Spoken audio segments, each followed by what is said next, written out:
Elimination Chamber est désormais derrière nous, ce qui veut dire que nous sommes à moins de 40 jours de WrestleMania 40. Si vous n'avez pas vu Elimination Chamber, évidemment je vais spoiler des choses, ou alors vous avez peut-être pas encore vu le Qu'est-ce qui s'est passé qui est sorti dimanche dernier sur la chaîne. Avant de rentrer dans le détail de ce qui s'est passé dans la nuit du lundi 26 au mardi 27 février 2024, Monde d'Electro était à San José en Californie. On va s'attarder un instant sur les 4 affiches déjà annoncées pour WrestleMania, qui je le rappelle se tiendra sur 2 nuits. Bayley en qualité de vainqueur du Royal Rumble affrontera Io Sky pour le championnat WWE. Becky Lynch qui a gagné à Elimination Chamber sera la challengeuse de Rhea Ripley pour le championnat WWE World. Drew McIntyre, lui aussi vainqueur à Elimination Chamber, sera à nouveau challenger au titre World Heavyweight de Seth Rollins. Et enfin bien sûr, en qualité de vainqueur du Royal Rumble et également de vainqueur de No Cœurs qui ne s'est pas laissé intimider par The Rock, Cody Rhodes ira défier une fois de plus Roman Reigns pour le championnat universel indisputé. 4 matchs sur le papier officialisés, quelques petites pistes sur un Jey Uso, Jimmy Uso qui devrait se concrétiser rapidement. Et pour le reste, il n'y a aucune certitude, et c'est ça qui est intéressant sur cet épisode de Monde d'Electro. On va commencer à avoir des petites graines semées, notamment sur ce qui se passera autour du championnat intercontinental de Gunther. Je me doute bien que du côté de SmackDown, il y aura aussi des explications avec le championnat des États-Unis, Logan Paul qui a attaqué Randy Orton, Kevin Owens qui a du business non terminé avec lui. Peut-être aussi de la place pour un AJ Styles et LA Knight. Est-ce qu'ils vont intégrer également cette course au championnat des États-Unis? Il y a un flou total aussi pour ce qui est de la division par équipe et beaucoup d'interrogations sur d'autres implications de superstars qui sont peut-être pas dans des courses au titre mais qui ne devraient certainement pas louper WrestleMania. Ça fait donc moins de 40 jours donc pour tout cuisiner. On est parti, l'Euro Recap générique. Et 1 et 2 et seulement 2, pas besoin de plus pour être heureux. On se détend, on allume l'ordi, c'est l'heure de retrouver Spirit. Ça va causer de 619, de son pom de pedigree. Mais si comme moi t'as rien compris, t'es quand même le bienvenu. C'est ça le catch, de la passion et du fun. On se prépare pour le corps à corps, donc tout le monde reste fort.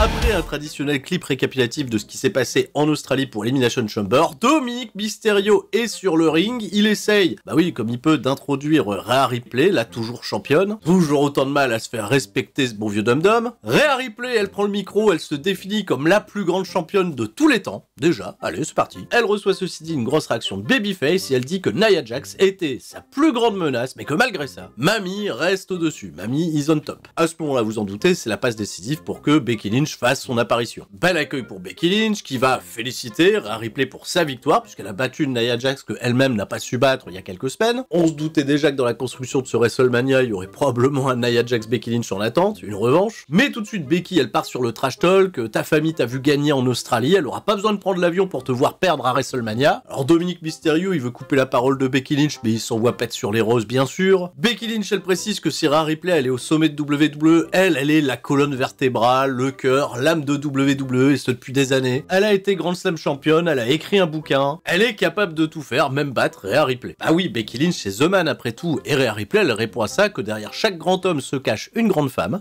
Ah, ça lâche comme ça au plus grand des calmes son petit drop mic et c'est l'opportunité pour Nia Jax d'attaquer. Bah oui, Becky Lynch, comme ça c'est fait, voilà. Bon, il y a un petit peu de défiance à distance entre Nia Jax, Rhea Ripley, mais le focus il est vraiment sur cette attaque de Nia Jax sur Becky Lynch et Nia Jax, on apprendra en interview un petit peu plus tard qu'elle affrontera Liv Morgan. À peine défaite en Australie, on reconstruit Nia Jax qui, probablement ira perdre derrière contre Becky Lynch pour remettre un petit peu les scores à zéro et bâtir le momentum de la championne comme il se doit. C'était un bon segment d'ouverture. J'ai adoré la line derrière chaque grand homme se cache une grande femme, ça c'est très très bien. Il y a aussi les services de sécurité qui sont venus séparer Nia Jax et Becky Lynch, comme ça Nia Jax encore plus menaçante. Et on termine avec Michael Cole Pat McAfee qui nous annonce que ce soir, dans le main event, figurez-vous que Cody Rhodes fera face à Grayson Waller. Oh, je l'attendais pas celle-là. Allez, c'est parti. Premier combat annoncé de la semaine dernière, Sami Zayn fait face à Shinsuke Nakamura. Alors là, il y a du momentum à récupérer du côté de Sami Zayn qui a perdu beaucoup de matchs, dont un combat contre Shinsuke Nakamura lui-même. Allez pas chercher beaucoup plus loin, c'est à mon sens le combat qui vaut le coup d'être vu. Sami Zayn, il lâche le gros feu avec le gros soutien du public, il est très impressionnant dans ses enchaînements. Shinsuke Nakamura, je l'ai trouvé assez peu agressif sur le début, ça va heureusement se réveiller sur la fin, où là, il va commencer à se montrer un petit peu plus impitoyable. Il y a quelques petits save in extremis avec des pieds dans les cordes, heureusement ça ça fait plaisir pour Sami qui va réussir à vaincre Shinsuke Nakamura clean de chez clean après un premier Helluva Kick porté à la nuque et un second de face. Excellente production vidéo également de WWE. C'est vrai ça, il est parti Kevin Dunn, c'est un petit peu plus lisible l'action. Il y a encore beaucoup de cuts, mais c'est quand même bien plus lisible. La bonne personne à gagner pour Shinsuke Nakamura, je ne sais pas quelle sera la suite, mais bon, on s'attend pas non plus à des merveilles. Shinsuke, merci pour les travaux, Sami en avait besoin, et Sami Zayn, on le retrouve tout de suite au micro de Jackie Redmond. Il veut se créer un chemin vers un championnat WrestleMania, ça bouge pas de la tête, même si, est-ce que ça va être un des championnats suprêmes? Je ne pense pas, puisque là, Ludwig Kaiser et Giovanni Vinci croisent Sami Zayn, il y a Gunther derrière et le championnat intercontinental, petit face-off. On se doute que Sami Zayn, sa route partira probablement vers le championnat intercontinental. Ah bon, j'ai dit juste après ça, mais il y a eu un autre truc juste avant. C'est un squash, ni plus ni moins. Chelsea Green, elle a plus sa partenaire Piper Niven qui visiblement est écartée pour le reste de cette route vers WrestleMania, elle est blessée à la main. Chelsea Green, de ce fait, elle est pas contente. Oui, j'étais pas dans l'Elimination Chamber, je me suis fait sortir de la Battle Royale la semaine dernière par Raquel Rodriguez. Bah justement, Raquel Rodriguez, elle est là. Elle affronte Chelsea Green à la squash dans un squash plutôt amusant. Bon, pas pire, pas mieux. Une victoire pour Raquel Rodriguez qui a pas véritablement de chemin tout tracé pour WrestleMania, mais on l'occupe. On profite du côté divertissant de Chelsea Green, ça me va très bien. Il y a aussi CM Punk, et oui, dans un petit clip commercial qui nous dit que WWE 2K24 ça sort bientôt, mais qu'en plus, les gens ont râlé. Je pense qu'ils avaient prévu que les gens allaient râler parce que CM Punk est pas dans le jeu de base, donc il a annoncé qu'il était en DLC. Voilà, il y a des DLC qui sont sortis, voilà, il y a la liste. Ça râlera quand même parce qu'il manquera toujours des gens. Il y a surtout des DLC qui sortent très tard. Les derniers, ils sont prévus vers septembre, novembre. Wow. Voilà, je vous affiche la petite liste de ce qui est prévu de sortir en plus du jeu qui sera disponible en accès anticipé à partir du 5 et ressortie définitive le 8. Et vu qu'on parle de WWE 2K24 sur la chaîne secondaire, je vous ai sorti à 17 h mon premier petit let's play du mode My Rise, voilà, découverte dans le My Rise féminin. Et ce mercredi 28 à 17 h, ça je l'attendais, vous l'attendiez aussi, la découverte du mode GM, et oui, My GM. Pareil, toujours chaîne secondaire, la corde à linge en compagnie de Monsieur Hawkin. Merci encore à Touquet pour ses exclusivités, c'était la fin de la petite parenthèse. Cody Rhodes au micro de Katie Kelly. On revient sur ce qu'il a dit à Elimination Chamber. Il a lancé un défi à The Rock. Katie Kelly, elle l'interroge à quelques jours d'un affrontement contre Roman Reigns. Est-ce que c'est une bonne chose de vouloir affronter The Rock? Là, Cody met tout le monde au clair. C'est pas de la stratégie. J'ai pris une baffe à Las Vegas.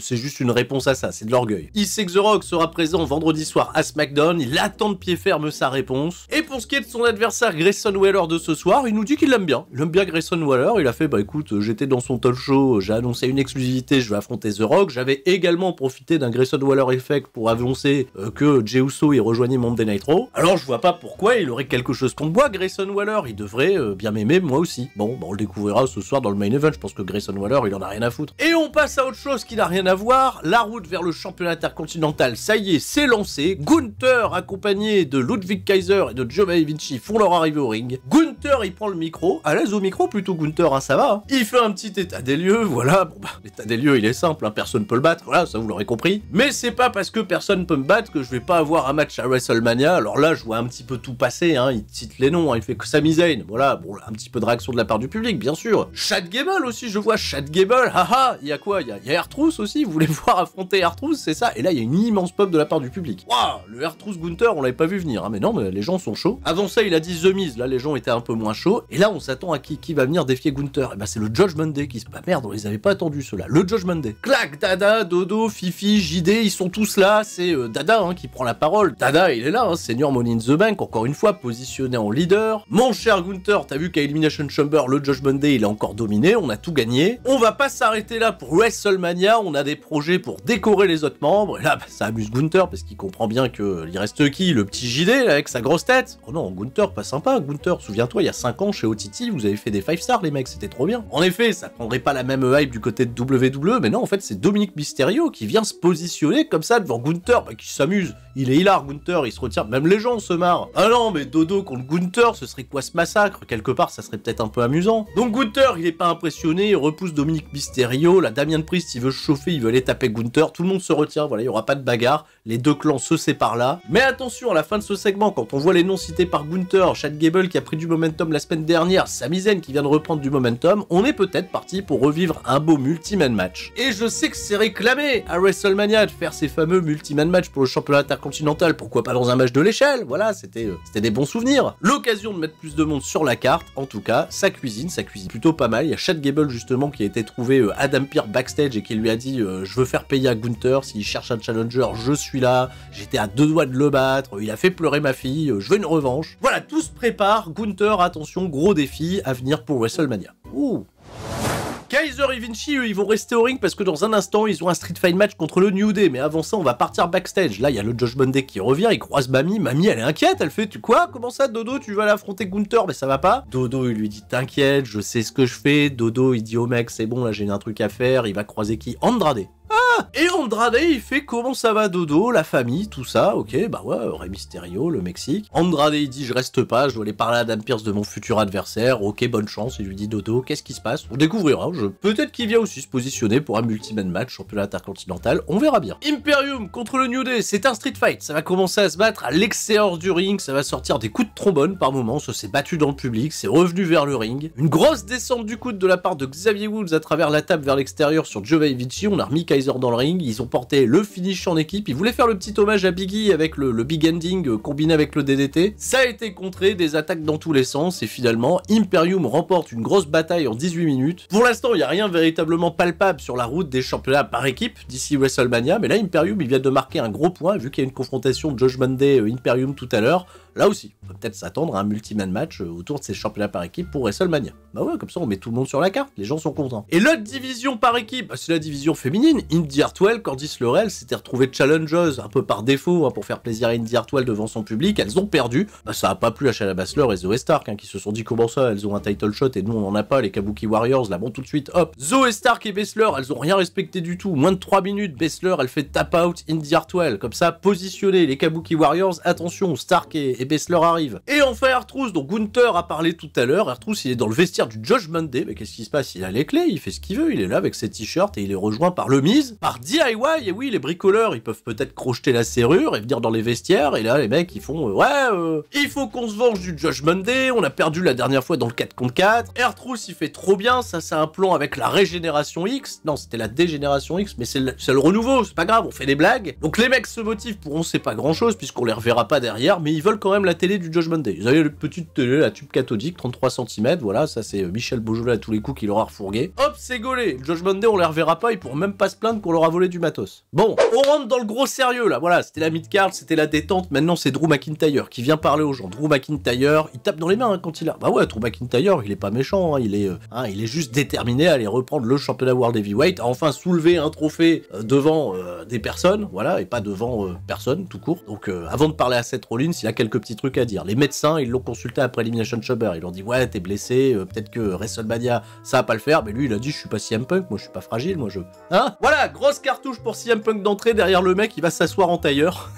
Et toujours une cartouche supplémentaire pour CM Punk, il paraît que t'es straight edge, tu picoles pas, bah ça tombe bien, tout ce que tu bois pas, je vais le picoler après ma victoire à WrestleMania. Mais venons-en au fait, voilà, calmez-vous, venons-en au fait, Seth Rollins, viens, on a à parler. Donc Seth Rollins, il arrive, wow, dans tous les sens. Rollins, après avoir dit bonjour aux gens, après avoir dit aussi bravo à Drew McIntyre pour l'Elimination Chamber, on est quand même un peu poli, il rappelle à son challenger, voilà, c'est très bien, mais t'as Seth Rollins sur ton chemin. Donc on l'a battu une fois, on l'a battu 2 fois, on le rebattra 3 fois, et puis c'est tout, voilà, le sous-texte, on a tout compris. McIntyre, ceci dit, il est préoccupé par un truc, il fait, voilà, Seth Rollins, c'est très bien, le championnat, tout ça, ok, reviens à 100% mec, parce que là, t'es en train de courir plusieurs lèvres à la fois, t'es en train de t'emmerder avec Cody Rhodes, la Bloodline, The Rock, tout ça, je suis là, moi je te veux à 100%, je veux te battre à 100%, je veux aucune excuse, commence pas à te disperser dans d'autres guerres, SmackDown on s'en fout, c'est des blaireaux, va pas t'occuper d'eux, viens, on se concentre, on fait notre truc, ouais. Et là, Seth Rollins, ouais, il comprend ce que dit Drew McIntyre, il comprend qu'il y a des choses dans la vie qui sont peut-être plus importantes que tout ça, que la compétition, mais il y a un truc important encore plus, c'est que la Bloodline, une fois que, même si Drew McIntyre il prend le titre, ils viendront le cibler, ils viendront foutre la merde,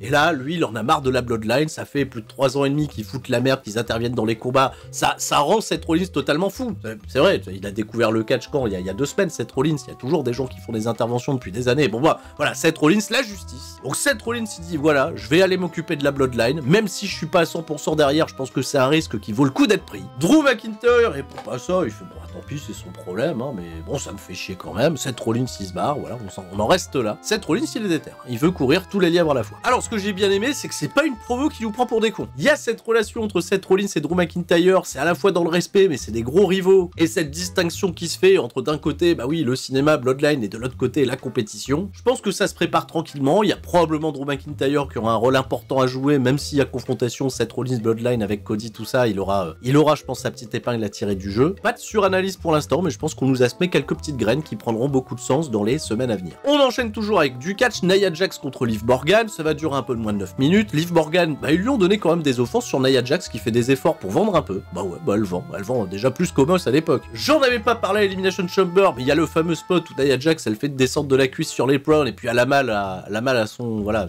Il y a eu un chant en Australie d'ailleurs là-dessus. Ils ont chanté My Hall les mecs, ils sont... Ah, il y avait peut-être un chant My Hall qui allait débuter à San José, mais ils sont partis à la pub, au retour de pub, on est rentré dans les grosses phases d'offense de fin de combat. L'action elle s'est délocalisée à l'extérieur du ring, Nia Jax elle a porté un Samoan Drop sur le poteau du ring à Liv Morgan, et là, bah Becky Lynch en a profité pour intervenir comme ça. Tout le monde reste fort, Liv Morgan elle a pas perdu, mais elle est pas contente de pas avoir pu mener son combat jusqu'à la fin. Voilà, grosse confrontation entre Nia Jax, Becky Lynch backstage, elle va réclamer Adam Pearce, un match contre Nia Jax, c'est officialisé la semaine prochaine. Liv Morgan elle vient dire à Becky Lynch, touche à ton cul quoi, tout le monde ne tourne pas autour de toi. Ah ouais, Liv Morgan elle est un petit peu susceptible, mais bon, on peut la comprendre, elle a peut-être elle aussi une histoire à raconter, on sait pas où est-ce qu'elle ira. Ça me va très bien, et ça fait sens.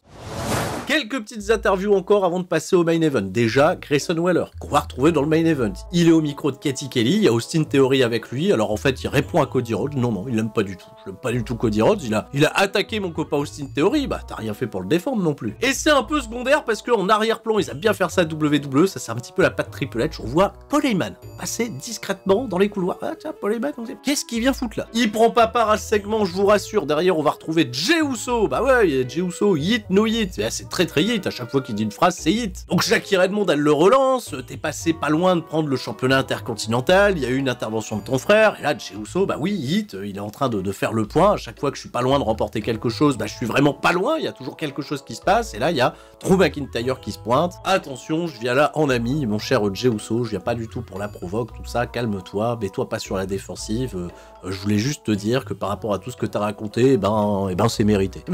Jey Uso, c'est un sanguin, ni une ni deux, ça part en bagarre, on est obligé de les séparer, là pareil, on a pris les décisions très vite, un combat à nouveau entre les deux la semaine prochaine. Voilà, Jey Uso, Drew McIntyre, affrontez-vous. Et puis Jimmy Uso, il interviendra encore, Drew McIntyre, le feu sacré, hein, lui il a un momentum qui s'arrête jamais. Bon, un peu prévisible certes, mais c'est pas mal de l'écrire à ce moment-là. Drew McIntyre, il me fascine, hein, il lâche rien avec Jey Uso. Le main event, alors le main event un peu anecdotique pour ma part, hein, Grayson Waller contre Cody Rhodes, c'était bien, le temps que ça a duré, à savoir, moins de 8 minutes. Ouais, Cody Rhodes, il a pas fait de cadeau à Grayson Waller, hein, il a eu quelques petites offenses, voilà, c'est tout. Grayson Waller, quand même très bon catcheur, très bonne présence in-ring, mais ça ne suffira pas. Cody Rhodes, les trademarks, on n'en parle plus, victoire, le Crossroads, 1, 2, 3, plié. Bon, pendant le match, il y a Michael Cole, Pat McAfee, ils nous ont dit, alors, il paraît qu'il y a Paul Heyman qui est backstage. Ah! Oh, bah ça tombe bien, Paul Heyman, justement, il arrive. Il a un petit service de sécurité avec lui. Apparemment, c'est des mecs du NYPD qui sont suspendus, mais ça, c'est une autre histoire. Je digresse. C'est les mots de Paul Heyman. Il raconte des histoires aux mecs de la sécu qui, on sait tous, se feront éclater par Cody Rhodes dans un instant. Cody, très méfiant, lui, il s'attend à un coup fourré, la Bloodline, tout ça, donc il va chercher une chaise, il est menaçant, il laisse pas trop Paul Heyman parler, justement, et ça